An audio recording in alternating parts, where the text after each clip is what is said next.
pomeriggio telespettatori Tele4, benvenuti a un altro appuntamento con Trieste in diretta. Nella seconda parte parleremo di medicina, sarà con noi il professor Giovanni Liguori che è il direttore della clinica urologica di Asuggi. Nella prima parte siamo invece in compagnia di Lorena Matic che è il direttore artistico di Opera Viva, grazie per essere tornata nei nostri studi. Dunque, come potete vedere anche abbiamo preparato un tavolinetto dove è in qualche modo documentata tutta l'attività dell'ultimo periodo. Quindi, sì, esatto.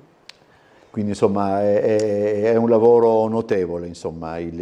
Da quanto tempo esiste Opera Viva e che cos'è? Poi dopo arriviamo... Allora, l'Associazione Culturale Opera Viva è un'associazione che si occupa di cultura, nata nel 2004, che realizza tantissimi progetti, la maggior parte sono transfrontalieri e coinvolgono sempre i giovani come punto principale. Allora, l'ultimo di questi si intitola Quattro passi sotto e sopra, la speleologia del Novecento tra storia e folklore. Perché folklore? Perché di questo progetto abbiamo parlato anche di quelle che sono le leggende legate al Carso, Epigeo e Ipogeo. Quindi un progetto che si è articolato in 5 eventi multipli, perché ad ogni evento succedeva più di qualcosa. E il progetto parla proprio del nostro territorio, quindi del Carso Epigeo, quello in superficie, e Ipogeo nelle cavità, partendo proprio dalla istituzione del catasto regionale, quell'atto che riconobbe l'importanza delle grotte nel nostro territorio. E da lì si sviluppò quella che si dice la speleologia moderna, quindi si aprirono molte più scuole, l'attività non fu relegata soltanto a particolari cultori, ma si ampliò alla collettività e così facendo anche le persone che vivono quei territori vennero interessati, quindi ci sono molti cultori che hanno raccolto in testimonianze, saggi, libri, proprio quelle che sono le leggende del Carso. Io non sapevo che il Carso avesse anche, vedo qua negli appunti che mi hanno dato, fate, diavoli, esseri diabolici, miti o leggende, appunto. Non sapevo, devo dire la verità. È pieno, forse li hai visti e non te ne sei accorto. Può anche darsi, sono piuttosto arido anche come... Allora, intanto ci sono anche delle immagini che la regia può mandare in onda quando crede. Ecco, questo che cos'è? Questo è proprio lo spot che riassume tutti gli eventi e quindi dà un primo assaggio di quello che succedeva, di quello che sarebbe successo. Quindi una mostra, concerti, passeggiate, una conferenza, quindi si è toccato l'aspetto storico, l'aspetto scientifico, l'aspetto culturale, artistico. Certo, avete fatto, quindi desumo, c'era anche un concerto dentro la Grotta Gigante? Sì, il primo concerto in assoluto in Grotta Gigante. Bisogna dire la Grotta Gigante, io posso parlarne anche per tradizioni di famiglia sotto certi aspetti, perché io ero dunque Fabio Forti, che è uno di quelli che ha mandato avanti la grotta per parecchi anni, era il marito della cugina di mia mamma, per cui insomma non è che masticassi grotte eccetera, però insomma qualche cosa sapevo. Devo dire la verità che bisognerebbe ogni tanto visitarla la Grotta Gigante, anche per chi c'è già stato, perché credo che lì si incontrino alla grande quello che è il lavoro della natura con anche però il lavoro dell'uomo, perché quello che è stato costruito all'interno per permettere la discesa e poi per agevolare anche la risalita si inserisce perfettamente in quel panorama ed è qualcosa di straordinario. Ed anche l'illuminazione proprio avvalora quello che c'è dentro senza deturpare da troppa illuminazione. Sì, questo devo dire la verità, io consiglio a tutti di tornare anche a vederla o ve l'avessero già vista, perché è veramente uno spettacolo. E come avete appunto, avete combinato nel senso? Allora, abbiamo cominciato con una passeggiata, con lo sguardo all'ingiù, con la partecipazione di 40 studenti dell'Istituto Nautico di Trieste, guidati da uno speleologo, Igor Ardetti, della Commissione Grotte Eugenio Boegan Alpina delle Giulie, e abbiamo fatto una passeggiata alla scoperta del Carso a Monrupino e zone limitrofe, per conoscere un po' qual è l'aspetto. Anche di questo abbiamo immagini, Esattamente, okay. Abbiamo realizzato un video e quindi per conoscere un po' quella che è l'aspetto naturalistico ma anche archeologico. E anche qui ci ha accennato, siamo stati introdotti alle prime leggende che avvolgono il Carso con i suoi personaggi, e poi in una cavità, la Grotta dei Ciclamini, grazie a Umberto Tognolli, i ragazzi che sono scesi poi anche in grotta, come vediamo appunto con gli elmetti, con i caschetti, hanno trovato una sorpresa perché c'è stata una proiezione di fotografie con le immagini più belle che riguardano le grotte. E questo appunto è come si dice, sì, il set dove tutto quanto si svolge. Poi dopo loro in qualche modo sempre, correggimi se sbaglio, restituiscono quello che hanno appreso in qualche modo. Questi ragazzi erano di un docente che ho conosciuto per l'occasione, perché con il Nautico noi già realizziamo dei progetti che li coinvolgono. In questo, per lo specifico, una professoressa si era interessata a questo e quindi ci ha chiesto, proprio perché nella materia che stava insegnando c'erano delle connessioni e dei riferimenti, di poter accompagnare i ragazzi in questa passeggiata, tra virgolette, passeggiata studio. E quindi è stato un motivo anche per allargare i progetti di Opera Viva anche ad altri docenti, altre classi. Che classe erano? Erano terze e quarte, mi pare, se non sbaglio. Sì, infatti sembravano anche grandini. Abbastanza, sì. A parte che sono tutti altissimi adesso i ragazzi delle scuole. Quando l'avete fatta questo? Questa l'abbiamo fatta a fine di maggio. Ah, quindi è recente? È recentissimo, sì, sì. È un progetto. Qui invece sempre... Qua invece siamo ad Uina Urisina, Acqua Chiara, quindi abbiamo realizzato assieme, grazie ai vari partner, uno dei partner è proprio la Soprintendenza Archeologia, Belle Arti e Paesaggio e il gruppo speleologico Flondar, abbiamo fatto una passeggiata guidati alla conoscenza, alle pendici proprio del Monte Armada, e poi siamo arrivati alla Grotta del Mitreo, dove un archeologo ha approfondito per i partecipanti la conoscenza e la divulgazione di questo luogo, e poi c'è stato un concerto con due giovani musicisti, Massimo Fabbro e Anna Poropat, del Conservatorio di Musica Giuseppe Tartini. È bello anche questo, no? Che realtà, per esempio, come il Tartini, che fino a qualche anno fa potevano sembrare inavvicinabili, in realtà poi si stiano aprendo sempre di più e partecipino anche a queste iniziative. Sì, con noi abbiamo realizzato diversi progetti, per esempio in un altro progetto che si chiama Caffè Letterari, dove realizziamo dei video animati, cioè usando lo strumento della videoanimazione. Siamo già al secondo anno che il Conservatorio, tramite gli studenti, realizza la colonna sonora del filmato. Insomma, è anche bello per... Sì, bello dar proprio un mescolamento di discipline, dalla musica alle scuole che disegnano, a chi scrive. Ecco, il coinvolgimento, c'è sempre questo discorso, no? Il coinvolgimento delle scuole, che è fondamentale per iniziative come queste. E c'è sempre... In questo progetto l'unica scuola che abbiamo coinvolto è stato il Conservatorio e poi la scuola il Nautico, che ha partecipato alla prima passeggiata che abbiamo realizzato. Negli altri, questo si sviluppava tra maggio e giugno, quindi in un periodo dove le scuole stanno ormai finendo l'anno scolastico, ma la maggior parte dei progetti invece si sviluppano in inverno, quindi a inizio anno scolastico, per chiudersi proprio in prossimità della fine dell'anno, e coinvolgono scuole sia in regione che al di là insomma, sul litorale istriano, coinvolgendo scuole italiane e scuole slovene.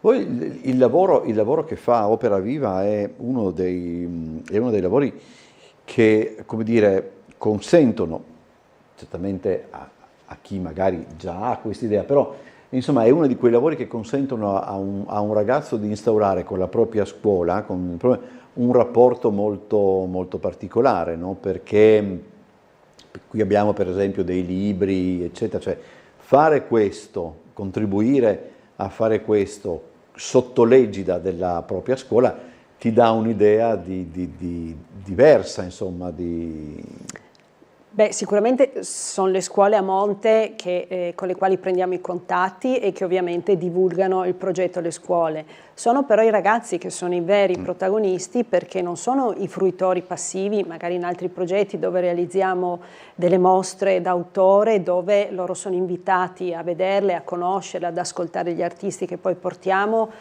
che diventi stimolo poi per loro, per sviluppare il loro progetto nell'ambito di un concorso artistico che poi segue.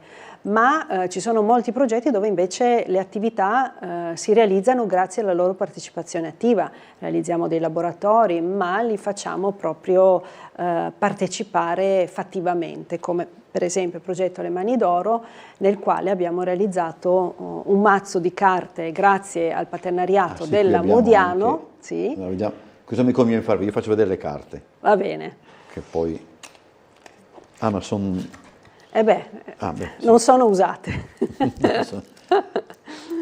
Ok, qui di che cosa si tratta? Qui invece questo progetto ha proprio l'intenzione di mettere in relazione l'eccellenza dell'imprenditoria dei nostri territori con la creatività dei giovani e quindi creare un ponte, un momento di incontro. Abbiamo realizzato un concorso artistico dove i ragazzi del liceo artistico Sello di Udine hanno disegnato 14 gruppi di immagini che rappresentano le bellezze paesaggistiche del Friuli Venezia Giulia. Se io fossi dalla bravo Grotta Gigante come il mio compagno di classe Stefano Martinolli, che è anche prestigiatore, oltre che abbiamo avuto chirurgo, anche Giorgio Dendi inaugurazione. Ma lui farebbe vedere le carte in modo molto elegante, eccetera, però insomma dai, che forse magari qualcosa avevo visto prima. In questo Re di Puglia, Aquileia, il sito archeologico, questo è Re di Puglia. Poi abbiamo il sito palafitico di Palù, quindi abbiamo proprio le Dolomiti friulane, quindi abbiamo preso i 5 siti UNESCO più altre bellezze del territorio. Ecco, queste sono le Dolomiti friulane, questo è il Ponte del Diavolo di Cividale, questo è la piazza Transalpina. Qui siamo in piazza Unità, facile, lo sai. Grotta Gigante. La Grotta Gigante, ovviamente. Qua siamo a Udine, piazza di Udine, se non sbaglio. Sì. Le Falesie, Duino e le Falesie, il Coglio. Udine, poi abbiamo Udine, la piazza di Udine. Abbiamo qua c'è cos'è? Isola della Cona. Isola della Cona, ci dovrebbe essere un piccolo animaletto. E questo che non lo vedo. Questo è? Fammi vedere. No, qua è già cambiato, hai mescolato. Ah no, qua è già ricominciato, hai mescolato, perché di tutti i 14... perché ho capito. Perché ci sono fuori diverse, quadri, fiori e picche, e ovviamente sono stati scelti tra tutti i lavori i 4 gruppi con le stesse immagini che rappresentano le varie i Devo vari dire la verità, siti. molto bella. Anche guarda, quello di fiori, adesso vabbè, sarebbe inelegante nei confronti della però sono molto più colorate. Questa di Piazza Unità, aspetta, dov'è? Sì. Eccola qua. Sì, tutte le, non so, tutti i 7 hanno Piazza Unità nelle 4 versioni, sì. Tutti gli assi. Ma ci sono anche i jolly? E certo, ci sono anche i jolly che è Palmanova. Ah, ok. Se trovi 2 Palmanova vuol dire che hai 2 jolly. No, molto bello per e con lo scarto di produzione, cioè con le carte difettate, abbiamo indetto un altro concorso per il liceo artistico Max Fabiani di Gorizia, dove i ragazzi hanno progettato degli abiti innovativi utilizzando gli scarti, quindi la carta, come se fosse un tessuto, e anche lì abbiamo avuto una vincitrice che ha realizzato un abito proprio a forma di asso di bastoni ed era in mostra al Museo Sartorio di Trieste. Per un Partenza Arrivi invece cos'era? Partenza Arrivi invece era un altro progetto che parlava di corrispondenza. Ah, in quel senso. Esattamente, quindi abbiamo parlato del Museo Postale Telegrafico, abbiamo fatto scrivere ai ragazzi delle scuole italiane in Croazia un'immaginaria lettera a un amico che non conoscono e che sta lontano, per fargli raccontare dove vivono e che cosa cambierebbero del loro quotidiano o della loro città. Poi abbiamo fatto illustrare le lettere all'Accademia di Fumetto e Arti Grafiche di Trieste, Abbiamo realizzato anche un cortometraggio che parla proprio della storia della lettera e dei video al Museo Postale Telegrafico con 7 ragazze, come se fossero dei testimonial, che raccontano i particolari oggetti che si ritrovano all'interno del museo. Cioè, e anche, vedo che ci sono anche dei fumetti poi dopo. Sì, perché poi ovviamente queste lettere sono state date ai giovanissimi disegnatori dell'Accademia di Fumetto, che hanno dovuto interpretarle, quindi dargli una immagine ad ogni racconto. E poi avete fatto, vedo, anche poi una sorta di, come dire, avete anche documentato gli oggetti poi. Esattamente, c'era questo taglio storico, grazie a Chiara Simon, che era la curatrice del museo, e abbiamo fatto raccontare da una ricerca a degli studenti questi oggetti, con dei video in mostra e poi documentati nel catalogo, e poi, come vedi, un cortometraggio che ha coinvolto anche il club Federmodellisti, quindi i modellini dei treni. Quanto è anche evidente, no, che molte di queste,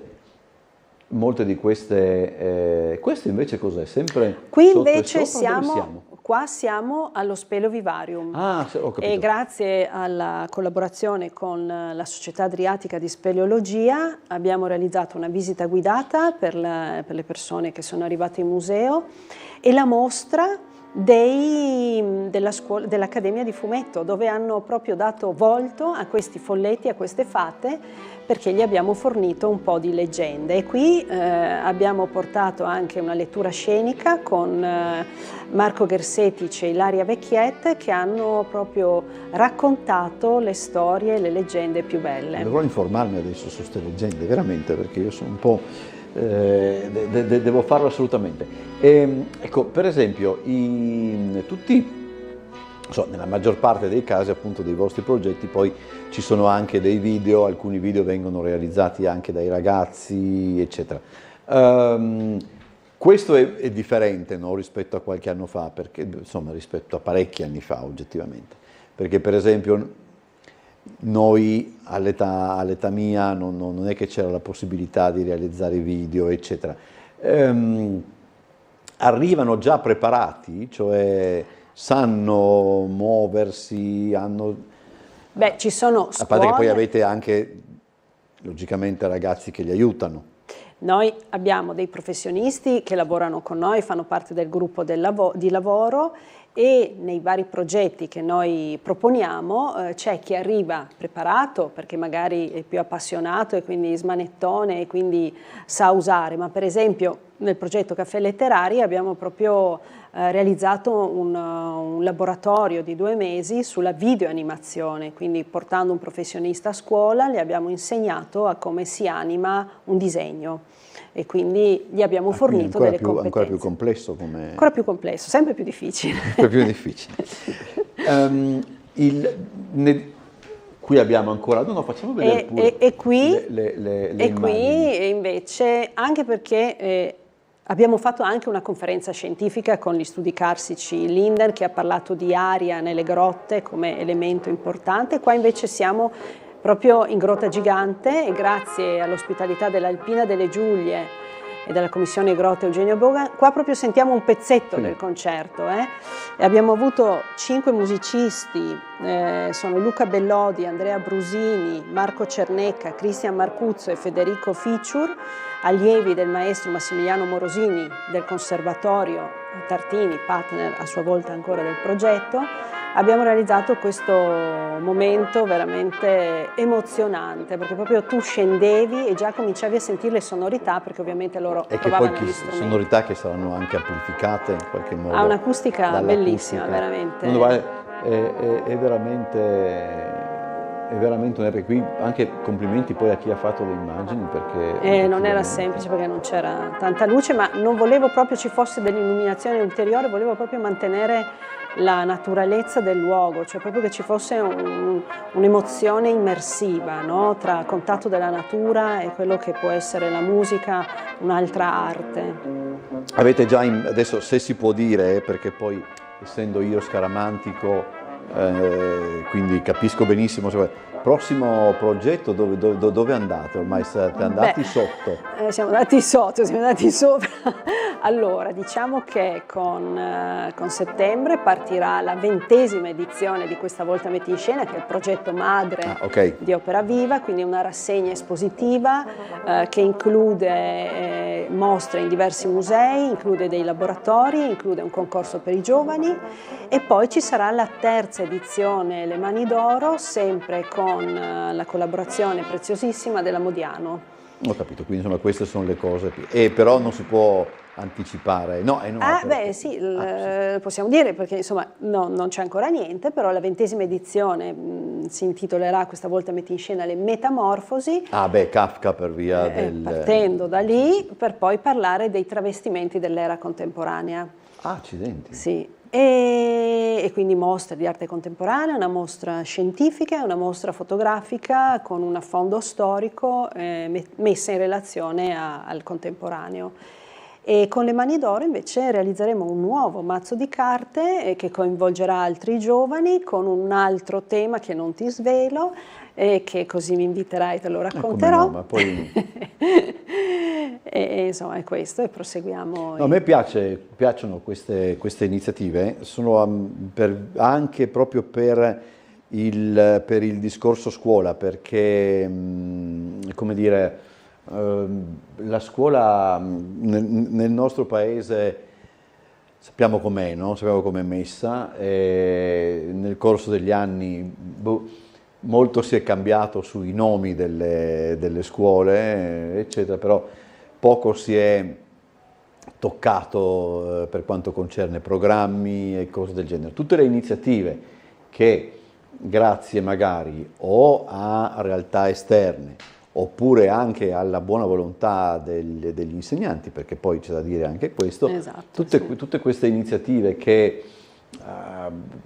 cementano il rapporto dei ragazzi con la città, come in questo caso, o con ciò che li circonda, secondo me questa è scuola, nel senso, però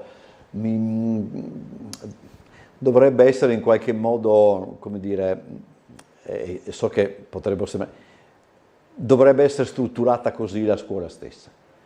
In certi paesi è strutturata così.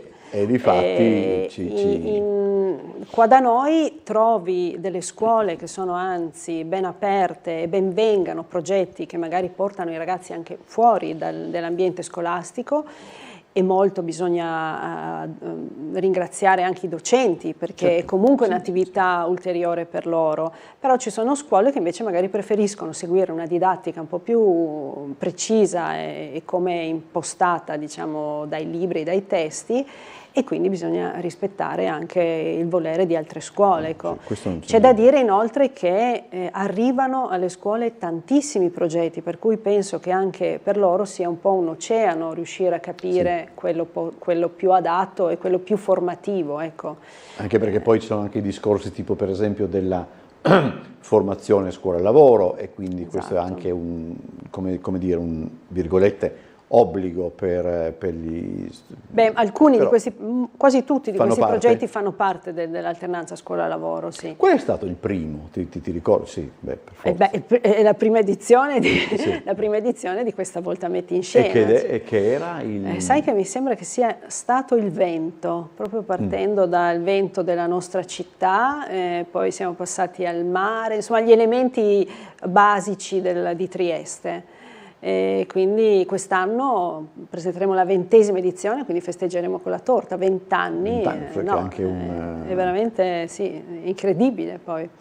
Ma è una cosa, poi io ho visto anche come lavorate, per cui insomma... Ma poi è incredibile perché tanti ragazzi che sono usciti da questo concorso li ritroviamo anche tra i professionisti o quelli che poi strada facendo li incontriamo e li invitiamo alle mostre. Ma è strano proprio ricordarseli, i bambini al banco di scuola, magari vederli adesso con la famiglia, con i figli, quindi dici mamma mia, il tempo è proprio passato. Per forza 20, sono passati 20 anni, sono passati 20 vuol dire che ne hanno già 40 quelli della prima. E poi bisogna dire che è importantissimo che questi progetti si realizzano grazie al sostegno della Regione Friuli Venezia Giulia, Questo nello specifico, proprio 4 passi sotto e sopra, per il quale oggi abbiamo fatto i video, anche con il sostegno della Fondazione CR Trieste, altri della Fondazione Pittini, della Fondazione Casali, poi essendo progetti transfrontalieri anche dell'Unione Italiana, della Candi Pirano, i comuni di Monfalcone, Grado, il supporto anche del Comune di Trieste, insomma ci sono tanti partner che grazie a loro in diverse forme i progetti poi riescono a prendere corpo. Allora io ringrazio Lorena Matic per essere stata con noi. Il prossimo appuntamento, quindi quando ce lo diamo a questo punto, tra un anno o anche prima? Come fra un anno? Se noi a settembre già inaugureremo le prime mostre. Allora diciamo così, quando ricomincia, diciamo a ottobre dai, perché io a settembre sono in ferie. Benissimo. Per cui a ottobre ci rivedremo. Grazie davvero, buon lavoro, buona estate. Grazie a voi. E pubblicità e poi sarà con noi il professor Giovanni Liguori.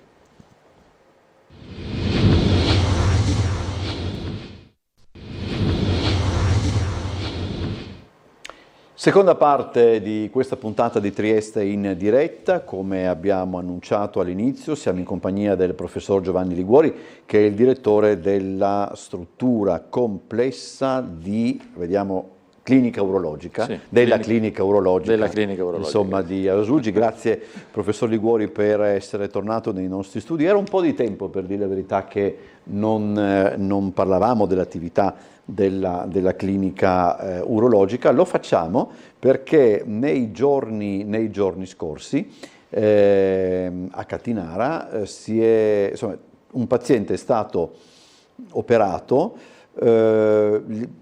la dicitura è intervento microchirurgico di ricanalizzazione delle vie seminali in un paziente azospermico. Che cosa significa? Si capisce un po', però, insomma. Certo, buongiorno a tutti. Significa questo paziente era un paziente che di fatto non aveva più spermatozoi nel liquido seminale e quindi era di fatto un fattore estremo di infertilità di coppia. In questi casi, quando l'infertilità è dovuta a una ostruzione della via seminale, cioè la via che porta i canali, che si chiamano deferenti, che portano gli spermatozoi dal testicolo al pene, sono ostruiti, solo in questi casi, che peraltro non sono tantissimi, ma insomma circa il 5% rispetto alle coppie infertili, in questi casi è possibile andare a ricanalizzare la via seminale e questo si può fare utilizzando la microchirurgia, quindi questo è un intervento peraltro che necessita di un coinvolgimento di più equip operatorie. Infatti lo abbiamo fatto insieme alla equip del professor Ramella, che è il direttore della struttura di microchirurgia che afferisce alla chirurgia plastica sempre dell'azienda sanitaria triestina di Asuggi e anche dell'Università di Trieste. Che differenza c'è, professore, fra infertilità e sterilità? Sterilità è un fatto estremo, nel senso che quando uno è sterile evidentemente non ha più possibilità di avere un concepimento, mentre invece una infertilità può essere aiutata, può essere in qualche modo gestita, come in questo caso. E di questo ci avvaliamo anche della collaborazione con il gruppo molto importante dell'infertilità del Burlo, coordinato dal professor Giuseppe Ricci della clinica ginecologica, che sono peraltro un gruppo di livello nazionale se non internazionale in quest'ambito e con cui abbiamo una strettissima collaborazione su tutti i pazienti che seguiamo. Come si è arrivati alla decisione di procedere con questo intervento piuttosto che non l'altro cui lei accennava? Sì, diciamo che in questo paziente c'era un desiderio di riuscire ad avere una gravidanza, come si dice, a letto, per via naturale. Quindi diciamo anche perché la moglie per qualche motivo aveva delle controindicazioni a eseguire dei trattamenti di procreazione medicalmente assistita che comunque necessitano di ovviamente stimolazione ormonale e cose del genere, quindi in questo paziente lui che tra l'altro veniva da fuori regione viene venuto proprio con questa richiesta ed era stato già valutato altrove, è stato indirizzato da noi per questo tipo di procedura. Allora, lei diceva che questa, mi diceva prima, che non è in contrapposizione tutto ciò con l'attività del Burlo, bisogna no, assolutamente, anzi. Ci mancherebbe. Con il professor Ricci e il suo gruppo collaboriamo da, penso, 30 anni, cioè, quando mi sono laureato nel 94, il primario al tempo, il mio capo, il mio maestro era il professor Belgrano e il professor Tormetta, che già collaboravano con il gruppo del professor Ricci, con cui gestiamo tutti i pazienti, diciamo, che hanno infertilità di coppia, perché l'infertilità di coppia non è... Cioè, appunto, io sto continuando a dire infertilità di coppia perché è sbagliato dire infertilità maschile e infertilità femminile, perché il problema è la coppia che dobbiamo aiutare. Spesso e volentieri non c'è solo una causa, cioè, a volte può esserci una causa femminile, è vero, e basta, ma a volte c'è anche una causa maschile, circa il 20-30% delle coppie infertili, a volte c'è una causa sia maschile che femminile, no? Perché magari un problemino ce l'ha il maschio, un problemino ce l'ha la donna e insieme diventa un grosso problema e quindi deve essere gestito insieme di fatto, insomma. Lei ha procedere anche come dire, in collaborazione, magari il termine non è corretto, però sempre di più, no, per quanto riguarda determinati interventi, ci sono più realtà ospedaliere che vi collaborano e se ho capito bene, questa che magari fino a qualche anno fa poteva sembrare qualcosa di particolare diventa un pochettino quasi la routine. Sì, certo, noi siamo abituati a lavorare in equipe in ambito multidisciplinare, ormai in ambito sanitario. E su questo devo dire che Asugi, sia la direzione di Asugi che anche ovviamente dell'Università di Trieste, perché sia io che il professor Ramello siamo dipendenti di fatto dell'Università di Trieste, convenzionati con Asugi. Abbiamo trovato entrambe queste realtà sono molto favorevoli all'approccio multidisciplinare, a sfruttare le varie competenze dei vari professionisti per riuscire a dare la risposta migliore per i nostri pazienti e a creare le condizioni affinché si possa lavorare bene insieme. E su questo ringrazio certamente sia Asugi che l'Università di Trieste. Ecco, il ricorso alla microchirurgia, no? Che lei, questa è microchirurgia. Sì. Ecco. Come posso dire, è sempre più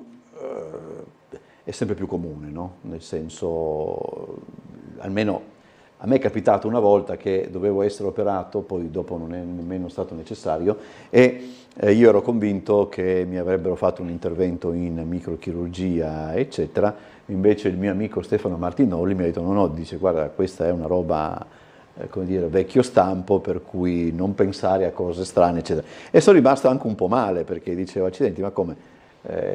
Parlo di queste cose dove magari ti addormentano solo la parte, eccetera, e quando tocca a me devo fare una roba vecchio stampo, eccetera. Però ecco, voglio dire questo, i pazienti arrivano in qualche modo informati di tutto ciò? Beh sì. Poi anche so benissimo poi che anche dopo, quando si arriva in reparto, quando si arriva in struttura, l'informazione su tutto quello che capita al paziente è capillare e direi addirittura continua, però arrivano già con l'idea... Sì, qualcuno no, è chiaro che nel caso specifico questo paziente ci è stato indirizzato da fuori al nostro centro, però a tanti altri casi siamo noi che ovviamente spieghiamo ai pazienti che ci sono le varie possibilità, le varie opzioni. La microchirurgia è una di queste, adesso abbiamo la fortuna appunto di avere una struttura semplice proprio da qualche anno di microchirurgia che poi per definizione si presta alle collaborazioni con le varie specialità, nel senso che ce ne avvaliamo noi, se ne avvale il chirurgo generale a volte, se ne avvale l'ortopedico, se ne avvale l'otorino laringoiatra, insomma, per cui ringraziamo ancora una volta il professor Ramella della sua disponibilità a partecipare con tutti noi specialisti di altre branche a questi interventi per renderli sempre più efficaci. Ma microchirurgia è anche chirurgia sartoriale o le due cose non sono così collegabili? No, vabbè, è anche una chirurgia sartoriale, anche se poi adesso sulla questione della sartorialità, sì, un po' troppo, sì. Va tanto di moda, si discute tanto. Mi ricordo c'era un nostro professore di urologia, direttore della clinica urologica di Padova, mi ricordo anni fa, diceva sì, si parla tanto, però i sarti non esistono neanche più, ormai ci sono i centri commerciali, per cui, però di fatto in realtà sì, chiaramente sono chirurgie mirate su quel paziente, perché è chiaro che si possono fare diversi tipi di interventi, diversi tipi di situazioni. In questo caso è stata fatta una specie di bypass microchirurgico in cui è stata superata questa ostruzione della via seminale, che può dipendere da vari motivi, per appunto ricanalizzare il tratto, diciamo. Ecco, parliamo un po', professore, dell'attività di urologia, no? Perché, come dire, molto spesso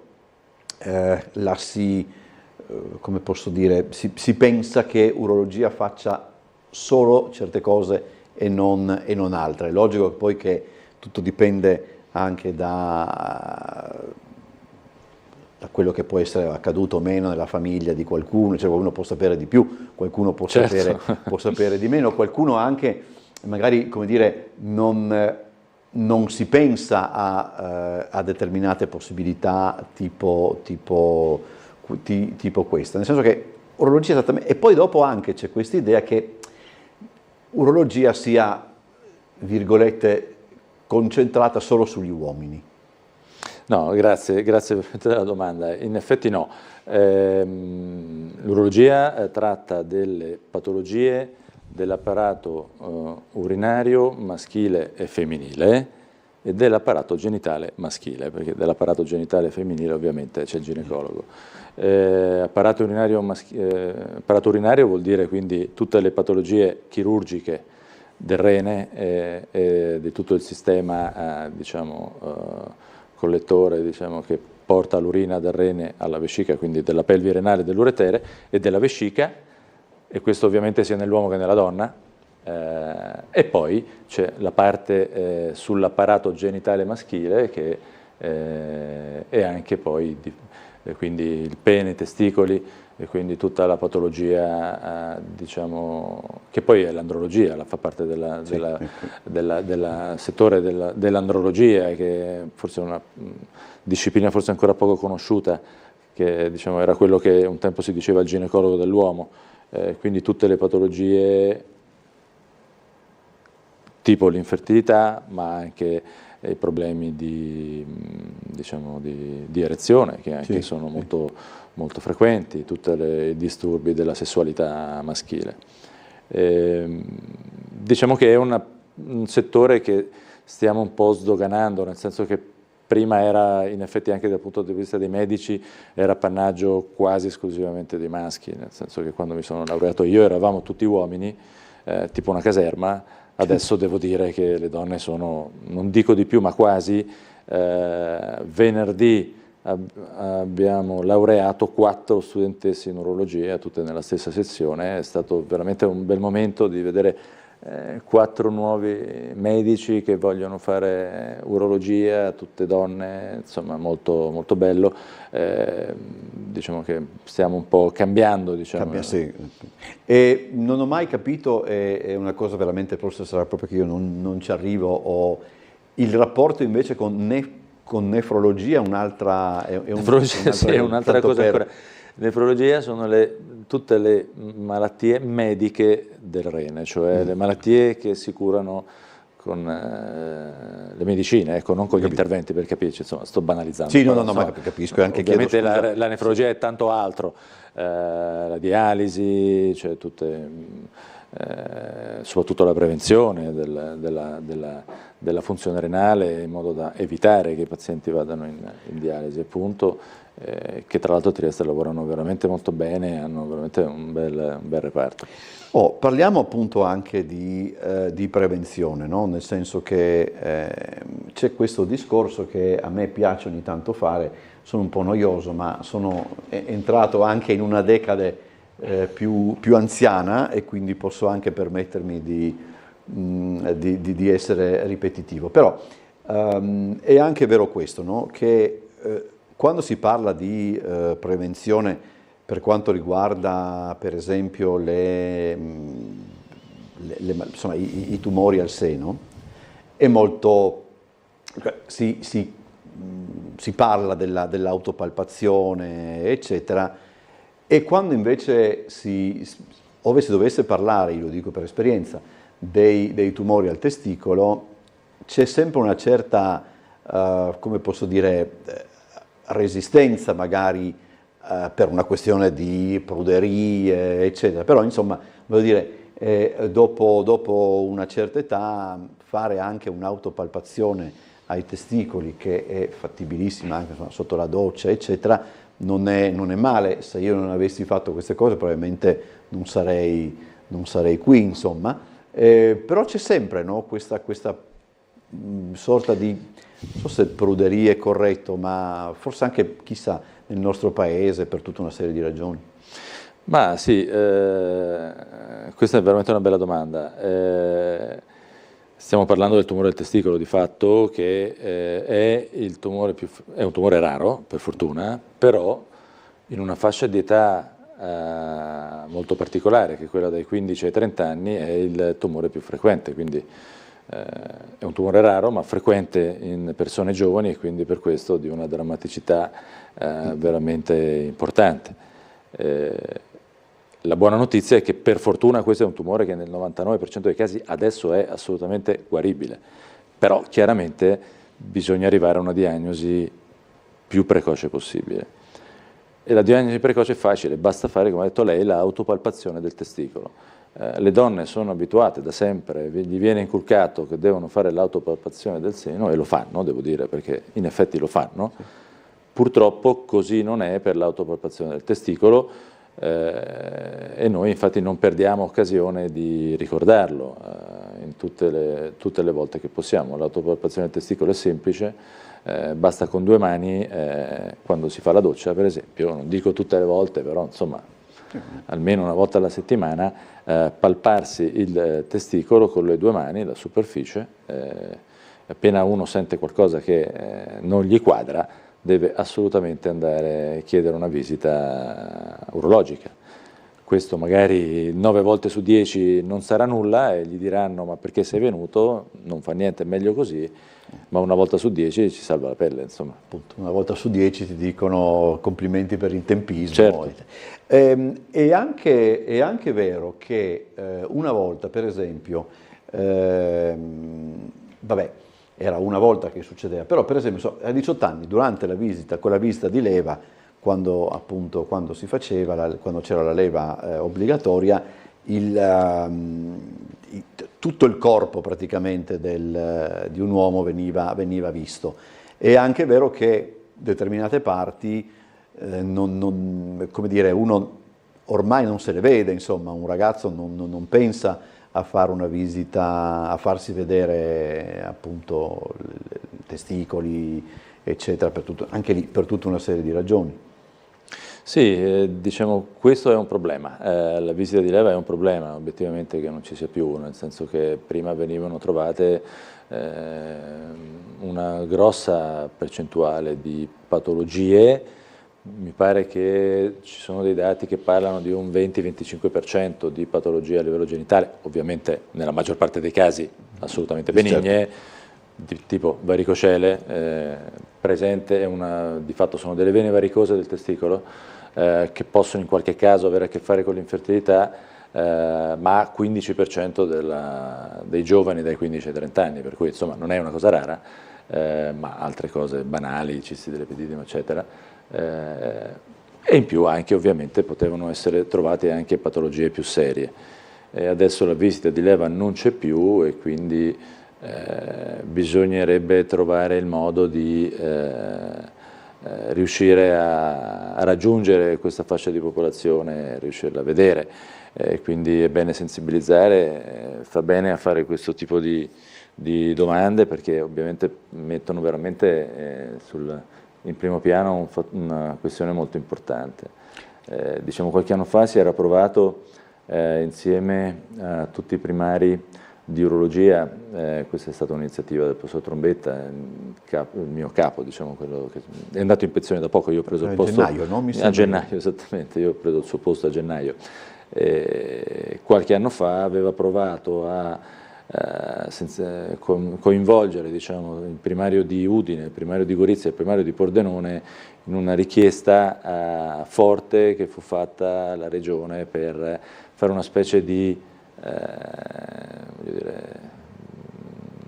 bollino da 18 anni, nel senso che di riuscire a far venire, cioè come per altre patologie, che arrivasse a casa una lettera a tutti i ragazzi di 18 anni, hai fatto 18 anni, vieni a fare una visita gratuita per la prevenzione, però purtroppo poi il Covid, una cosa e l'altra, è andata, in effetti bisognerebbe riprenderla, perché c'era sensibilità su questo tema da parte dell'assessore Riccardi, c'era sensibilità da parte di Asugi e delle altre aziende, poi però purtroppo questa drammaticità, questa cosa del Covid ha un po' distrutto tantissime cose, e anche questa è stata purtroppo, poi si è persa, ma dovremmo riparlarne in effetti. Già che ci siamo, allora, visto che gli avrei fatto comunque la domanda, ma per esempio per quanto riguarda invece l'altro problema, questo è anche più noto, insomma, quello per esempio della prostata, insomma, il PSA, questo tipo di esami, la gente li fa dopo una certa età, o anche lì c'è... Abbastanza, diciamo che sul PSA sì, poi so che là c'è tutto, sì. Ci sono stati dei problemi, perché venne anche a Trieste, diciamo, quello che inventò l'esame del PSA è che diceva che non si doveva fare, in realtà non è proprio così, il problema è che non si deve fare come screening, non si può fare il PSA come screening, perché il PSA, che peraltro è l'unico modo per fare una diagnosi precoce del tumore alla prostata, e di tumore della prostata si guarisce se si viene operato in tempo, diciamo che non si può usare per fare uno screening, perché è un test, adesso forse magari è un po' complicato da capire, però è un test che ha una altissima sensibilità, cioè si altera facilissimamente, ma una specificità non altrettanto alta, cioè se il PSA è alto non significa avere un tumore, però se uno ha un tumore il PSA è alto. Okay? Sì, è un quindi po', sì. Non si può fare come screening, e quindi non viene fatto come screening, però è importante farlo, perché può essere un campanello d'allarme che poi è associato a una visita. Ovviamente di fatto il PSA non è un marker tumorale, ma è un marker di malattia della prostata, e quindi è comunque l'unico modo per fare una diagnosi precoce. Noi lo consigliamo sicuramente dopo i 50 anni, dopo invece i 45 se un paziente ha familiarità per tumore alla prostata, perché il tumore alla prostata è un tumore che ha una spiccata familiarità, cioè se il papà ha avuto il tumore alla prostata, il figlio ha una probabilità molto più alta rispetto agli altri di avere un tumore alla prostata. Ed è sempre tra i più, come dire, fra i più infidi, perché non ci sono... No, infidi, nel senso che per fortuna è un tumore da cui si guarisce. Insomma, si diceva che non ha sintomi. No, non ha sintomi, certo, sì, certo, giustamente. In questo senso. Non ha sintomi, perché il tumore della prostata non è come... non è che uno dice ho la prostata, vado a fare la pipì in continuazione o non riesco a farla, non c'entra niente col tumore alla prostata, a parte nei casi di tumore avanzato che obiettivamente non si vedono più, per fortuna. Quindi non ci sono sintomi di nessun tipo, quindi l'unico modo è fare un PSA. Una volta che il PSA è alto, conviene fare una visita, e se c'è un sospetto anche alla visita, allora l'urologo consiglierà di fare degli accertamenti specifici, che in questo momento l'esame più, diciamo, che ci dà più attendibilità è la risonanza magnetica. Vi faccio un'ultima domanda, non vorrei sembrare di entrare a gamba tesa, eccetera. La questione della appropriatezza delle prescrizioni, no? Non so se urologia la sente più di altri reparti ospedalieri, no? Però diciamo, è quella che secondo alcuni sta alla base anche delle liste d'attesa lunghe, eccetera. Lo sentite anche voi come problema quello delle liste d'attesa lunghe, eccetera, e quindi di conseguenza riguarderebbe l'appropriatezza delle cure, l'appropriatezza delle prescrizioni? Beh, certo, diciamo che l'appropriatezza delle prescrizioni è uno dei problemi della lunghezza delle liste d'attesa, non l'unico, forse non neanche il più importante, però certamente è una problematica. Però è il problema di questi tempi, perché di fatto sappiamo che c'è una grande prescrizione di esami per medicina difensiva, per esempio, e questo è dovuto a una serie di situazioni che in Italia adesso sono molto importanti, perché c'è un contenzioso molto alto, diciamo, in medicina, e quindi è inevitabile che i colleghi in tutte le specialità cerchino di tutelarsi con prescrizioni, magari a volte se è questo a cui si intendeva. Ecco. Sì, intendevo questo. Purtroppo sì, quindi è chiaro che questo poi allunga le liste d'attesa per le visite, per gli esami, però su questo stiamo lavorando obiettivamente anche insieme ad Asugi, sono stati fatti degli audit, vengono fatti degli incontri, facciamo un check, però è chiaro che c'è da lavorare, ma comunque stiamo migliorando. Si sta facendo un grosso lavoro sulle liste d'attesa, ma ripeto, il problema non è questo. Non è solo quello delle liste d'attesa. È anche dell'aumentare il numero di prestazioni, e lo stiamo facendo, anche grazie ad ambulatori incentivati da Asugi che sono stati messi a disposizione recentemente, e quindi stiamo lavorando anche su questo. Professor Liguori, grazie per essere stato con noi, buon lavoro. Grazie a voi. E noi ci vediamo domani, sempre alle ore 18. So che in uno dei segmenti parleremo della nuova stagione del Teatro Stabile del Friuli Venezia Giulia. Ci vediamo domani alle 18, buona serata a tutti.